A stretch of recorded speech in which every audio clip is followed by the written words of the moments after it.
Welcome, ladies and gentlemen, to the Falcon Spotlight, the show dedicated to Cerritos College, where each week I feature a variety of clubs. The Order of the Falcon is pretty much a Harry Potter club here on campus. It's our first semester. Our whole point of it is to go through all the books, and pretty much what we want to do is have events based on the books. Well, we're a business club. We're Phi Beta Lambda, PBL. We're part of a large national organization that includes schools from all over the country, such as USC, Berkeley. Speech and debate, and we try to tell people and let them know that they can benefit a lot from having a good communication skills.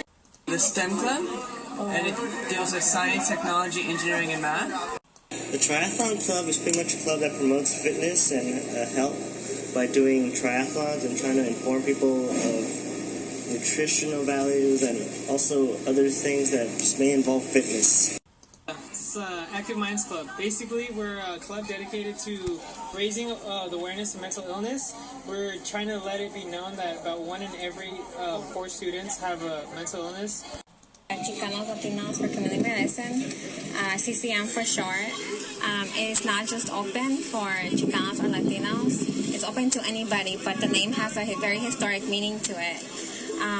My club is dedicated to those who want to pursue a career in healthcare. As the music club, we also like to go to different venues. Like if there's a concert that's playing, somewhere like a band concert, a choir concert at the, LA Opera, or, just anywhere else, we like to go there as a club, as like a little field trip type of thing. Child Development Club, we promote children, and we have fundraisers, and for the fundraisers we use the money for charities and things of like that nature. My club is Feminist Uprising. Our club aims to empower and educate women on issues that we face globally as well as here in the United States. And we do so by creating safe spaces for people to come to. It's welcome. Anyone's welcome. You don't have to be woman identified. So we just want to create an environment where people can learn comfortably and just educate themselves about things that are happening in the world. Literature Club is for people who like to read and to write, to come together and just share what they like or what they dislike or what they think about a certain piece of literature. We are the Filipino club here at Cerritos College. We're the only ones here representing the Filipino population on this campus. So what we want to do is that we want to raise cultural awareness and promote academic success and leadership skills through our club. So for cultural awareness, like we through our meetings, like we talk about the history, different types of culture, the food, language, and stuff like that. In addition, I feature active leaders on campus to keep my audience informed.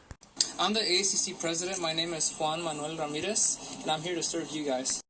Pretty much the AACC is student government here at Cerritos College. We try to serve, our constituents through addressing some of their concerns. We run cabinet, senate, and court.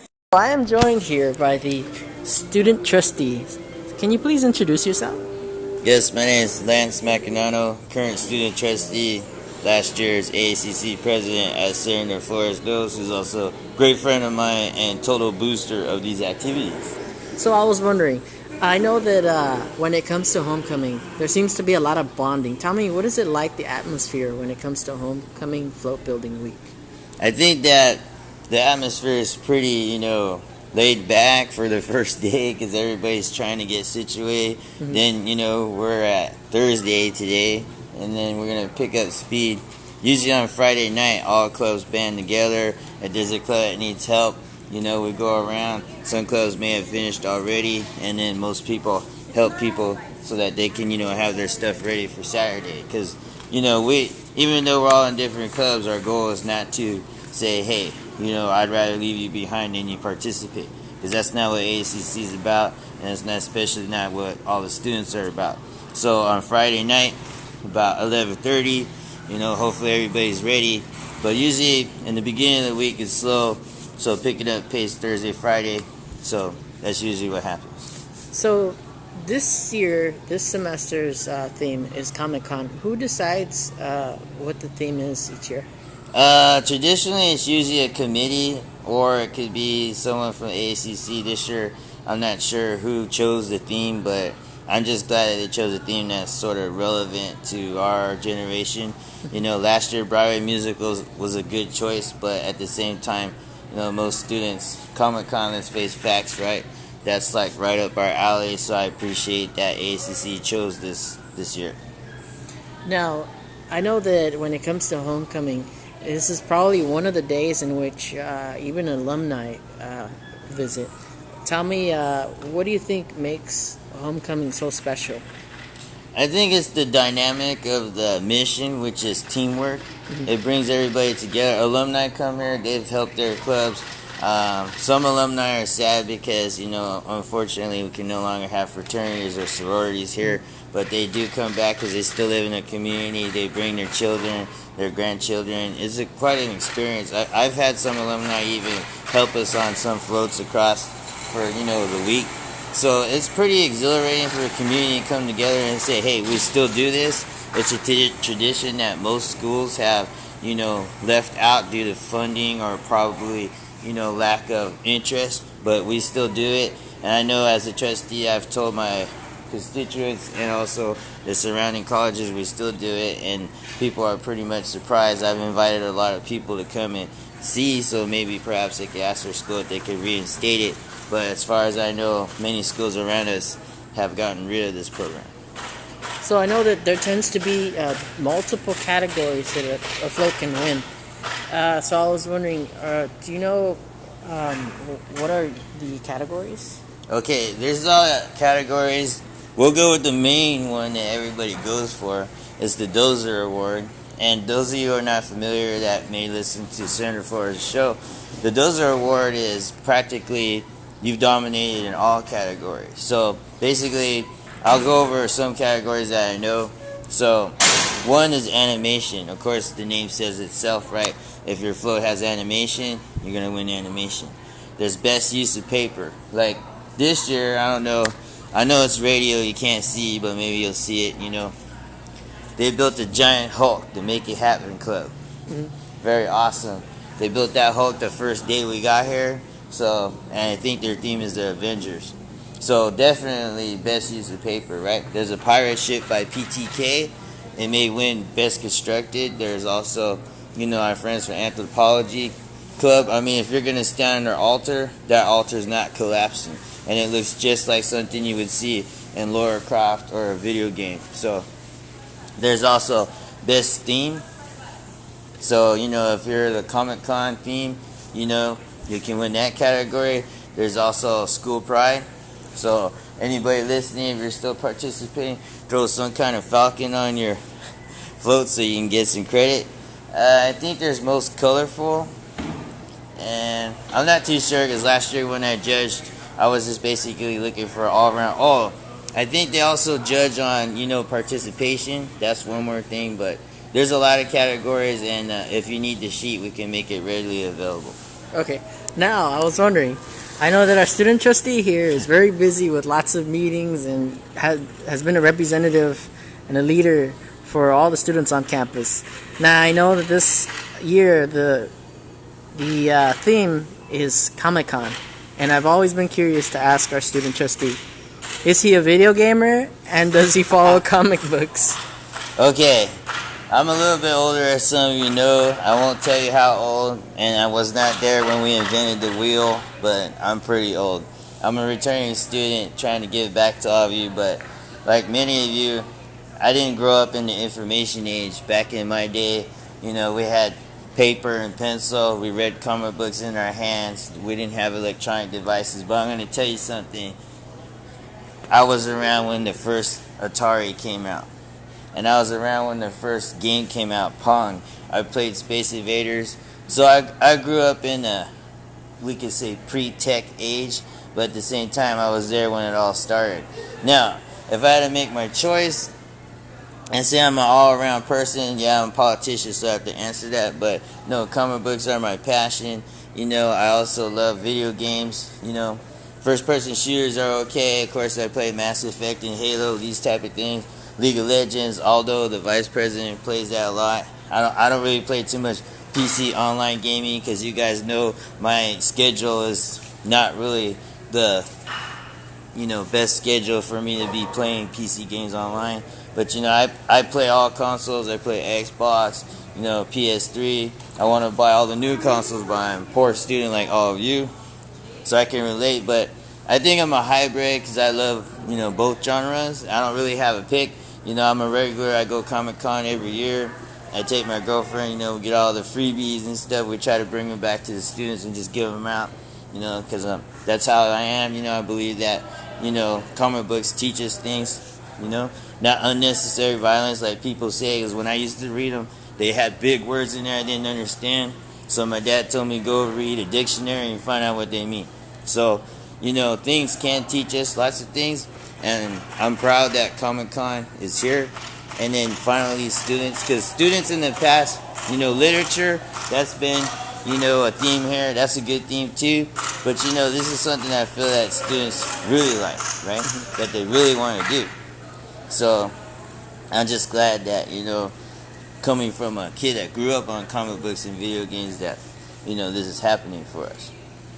Now, lastly, I ask all my guests, what is your goal for the semester and what is your goal after Cerritos College?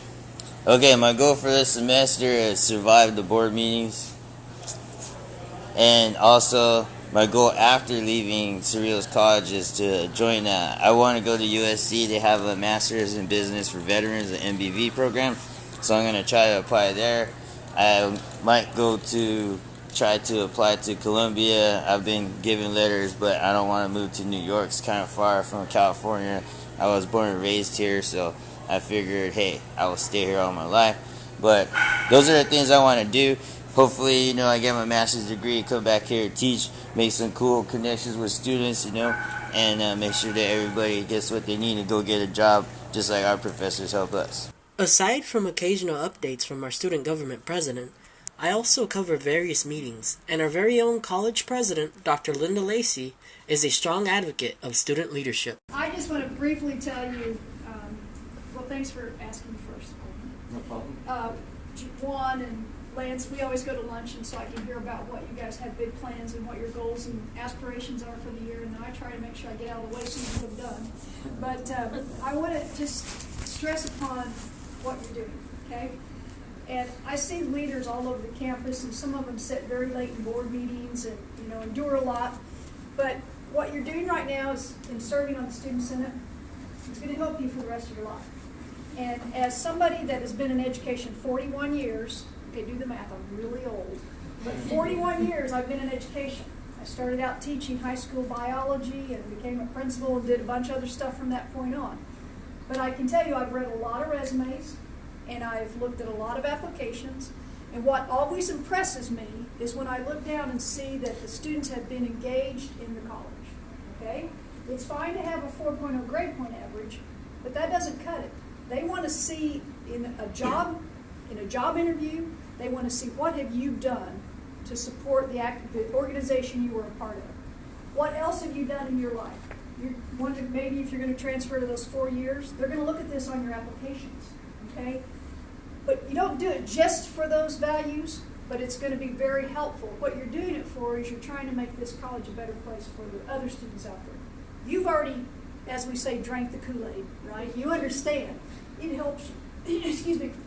You feel very much a part of this campus and the college. So you're going to go to your classes, you're going to keep your grades up, you're going to do all the things that are there to be a successful student. What you need to do as representatives, they elected you to represent them. What you're going to do is to make sure they have the same experiences you have. How do you do that? You do as Karen's doing. You go out, you talk to people, you talk to your fellow students. Anytime that instructor will say, yeah, you can make an announcement, take advantage of it.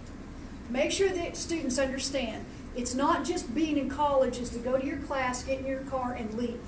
It's to be actually a part of the college experience. One of these days you're going to be working for the rest of your life. You're going to be having a family for the rest of your life, and you're going to go, man, I wish I had taken advantage of that. Well, you're not, because you are. So just make sure you're the representative of the students, and you do that by talking it up, encouraging them to be involved. You've got some great activities that are happening this week. I applaud you for that. But you're also, as a senator, making very important decisions for the rest of the student body also. So take that job very seriously. You have a president in me that is a part of student government. I used to actually do the job AJ's doing at one time. So I love student government. I believe in it. I support you wholeheartedly. So anytime when I say I have an open door policy, Daniel and I had about an hour and a half conversation one day. It was just great. So if you need anything, make sure you let me know.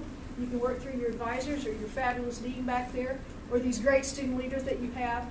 But I want to thank you for all you're doing because you're doing wonderful things. As host of the Falcon Spotlight, I provide the opportunity for organizations to promote upcoming contests and fundraisers. In addition, I may even attend these events to provide coverage. It's just to get a head start. Most likely the end of this will be towards March, and the awarding will actually be towards the Spring Awards banquet, where we'll actually be awarding Best Video, Best Actor, Best Actress. So it's going to be like an Academy Award kind of thing, as well being screened through, the film festival that's going to be co-hosted by the Cinematic Arts Club. Yeah. So right now, still another proposal. But I already have the president of ACC's approval for this one, as well as ICC and AJ as well. So it is, hopefully we can definitely push this forward and make it a reality. It's going to be fun, and at least, we're not just serving our clubs, trying to promote it to students here, but it's also a way of actually outreaching to students outside of Cerritos College, saying like, oh, hey, we have these programs that can probably help you, because we're not just extracurricular, we're co-curricular, which means we help, to really develop leadership skills in students. That's what we're here for. So that's really the goal of the video competition. And it is going to be, the basic rules and regulations will be released once we do have that application date set. Just main thing is that, you can't put the college in a bad image. We will screen all of these. You can't upload it yourself. It will have to be uploaded through our ASCC YouTube page directly, just so we can screen everything and make sure that everything is appropriate and that the video qualifies. So that's the only real main guideline that I can share with you right now, just because it's the really important thing that we have to keep in mind. Okay. Questions? So once we know the date and everything, that's when all the applications will come out for the guidelines and everything like that. And it won't really get Yes, when I was talking to AJ about it, we're probably going to be releasing it by the first day of school next spring. But I'm probably going to speak again on the next ICC meeting, because I think is that the last one? No, there's two more.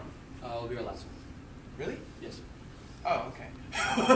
But on the last ICC meeting, I'll definitely come back, and hopefully there's a lot more people, and we'll definitely introduce it again, because it is something to look forward to besides Falcon games by spring. And at least, you get a chance to actually advertise your club this time, not just through posters and not just through word of mouth. You can actually have something physical online, and hey, you can say like, oh, we're the club with the award-winning video, and you can start sharing it, and make it more social media. That's why I took the initiative, because I'm a public relations commissioner, and maybe this is actually one way of actually not just advertising your club, but ASCC and the college as well. Okay. Yes. You said it'll be uploaded. It'll have to be uploaded to the ASCC. Through the ACC YouTube page, which means you will actually provide us either a USB flash drive or wherever you can store it, as long as we have the actual copy, and we're the ones who will have the right to upload it. If we find it uploaded somewhere else, we're probably just going to be disqualified. That's the only thing. Because the thing is, we have to monitor it, and we want it to be uploaded all at the same time and all public at the same time, so we can actually have an act. Because the thing is, the judging will actually include not just impartial judges that we as the ACC and the Cinematic Arts will probably get to judge, but it'll also be on likes, views, the public votes, like how many people liked it on Facebook or YouTube and stuff like that. How many views does it get? Which means you're really going to be trying to strive for people getting to watch your video. My name is Austin Garrido, and I am the president of Queer Straight Alliance. Okay. Now I was wondering, is this a first in history, this event? Of my knowledge, this is our first drag show. I know for a fact that other cabinet members in past history of Queer Straight Alliance have tried to do a drag show. They haven't succeeded, and even us, we had a super hard time, but we didn't give up. We kept going and stuff, and yeah. Also, I want to promote the fact that we are having a literature contest, and the forms are going to be in the activities office. In that literature contest, the topic is discrimination within the LGBT community. If you're also straight, you can enter this contest and then write about somebody, your friends who have felt it. Discrimination, it means like if people were like even like a gay person, and you're gay, and then like another gay person told you, no, you have to be like this, or no, you have to be like that, or like you felt discriminative, like, oh, I have to be like that, or like you felt hurt by your fellow peers, or you felt like you're not as cute as the other one. Write about it and enter it in the contest, and the winner gets $100 from the foundation. Recently, the Philippines suffered from the chaos of a typhoon. As soon as I heard that the International Students Association, a club based here at campus, was planning to host a bowling fundraiser to donate money to the Philippines, I welcomed promoting their event. My name is Charles Kagiwa, and I'm the ICC Commissioner, the Interclub Council Commissioner, and the International Students Association President. Okay, and this event called Round 1, I hear that you are having it based on a cause, bowling for a cause. How did you come about with the topic? Oh, so initially we wanted to have a fundraiser for ISA, mostly because we wanted to encourage more international students and more domestic students, pretty much, which is our demographic in that area, to be more active and maybe have a little chance to have some fun as well as their fundraising. And initially we wanted to have it with, just to raise for our scholarships, essentially, because we do give out scholarships at the end of the spring semester. But seeing there was a calamity in the Philippines, and I believe that since as ISA, as an International Students Association club which promotes culture, that we thought that what better way to promote cultural awareness and cultural participation, in a sense, to give out more help, to give help to all different kinds of culture. It doesn't matter what culture you're from, you're capable of providing help for another person, and then we decided to hey, we should probably put part of our proceeds towards the typhoon relief, and I think that would be a really honorable cause to donate for. Now, being that there are members from different cultures, you have members as well in your club that also are Filipino, correct? Yes, and that's, I think, probably an even better cause to even devote it more, because we do have a Filipino demographic in our club. What better way to support their nation than help them out? Now, can you tell me, when did you first hear about the Philippines incident? I actually heard it through my friends, because I used to live in the Philippines. And I used to hear it from my friends who still live there, and they said that, the typhoon is getting bad, and that a lot of people are, sooner or later, a lot of the houses were starting to, get torn down. And it wasn't until I started following more of the story that all of a sudden, it really was, the worst typhoon to date. And it honestly, it worried me, because, seeing that, it was the strongest typhoon, I was worried for my friends, worried for my family over there, too, seeing if they're going to be okay. Fortunately, they were okay, but still, the severity and the calamity of the disaster really made a big impact on the Philippines, pretty much killing, hundreds of thousands of people, and even making more people homeless. Power lines have been damaged, so how is it right now as far as the communication? I know as of right now, a couple of my friends are still okay in terms of communication, but there are certain areas like Tacloban, which is pretty much what they're trying to emphasize on as the pinnacle of what has happened in the disaster. Communication over there, or even just communication as physically, is pretty much down, mostly because all the electricity is out, and people are still trying to rebuild their homes, which I believe would really take a while. But communication in terms of transparency, I believe there's, from what we're gathering, is that all government itself is, in essence, a little bit too corrupt.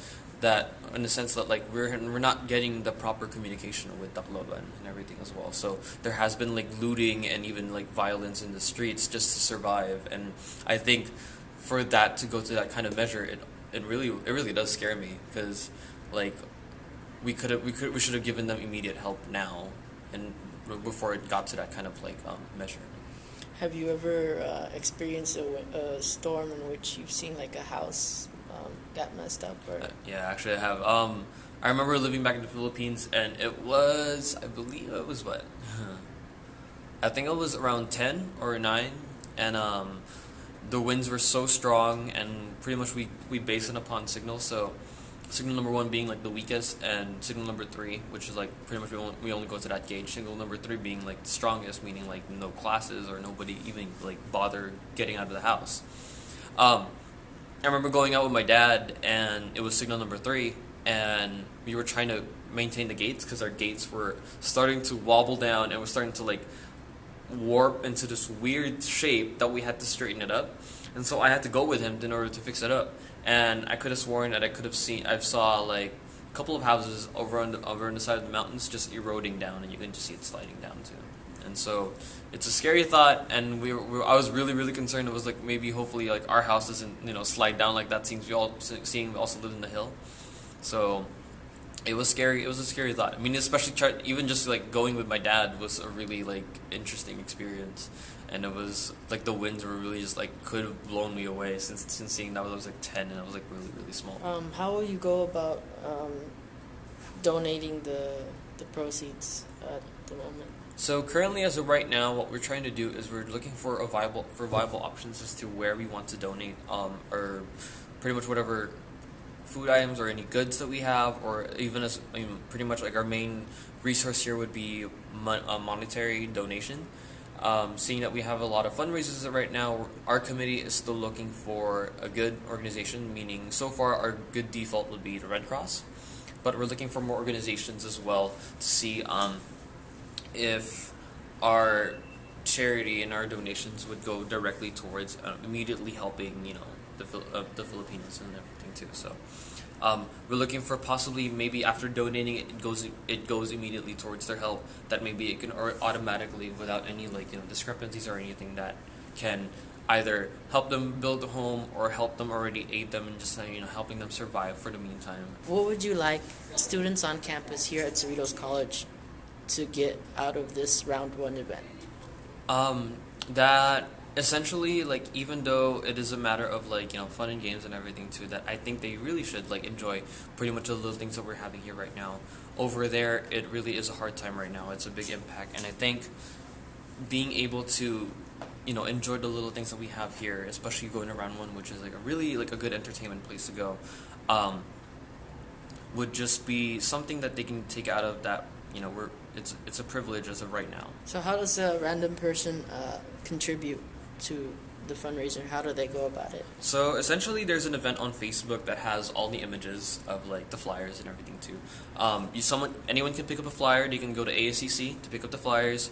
They can go to they can go to me. I can send them a picture of the flyer, or they can go to the event, which is the ISA Round 1 fundraiser on Facebook.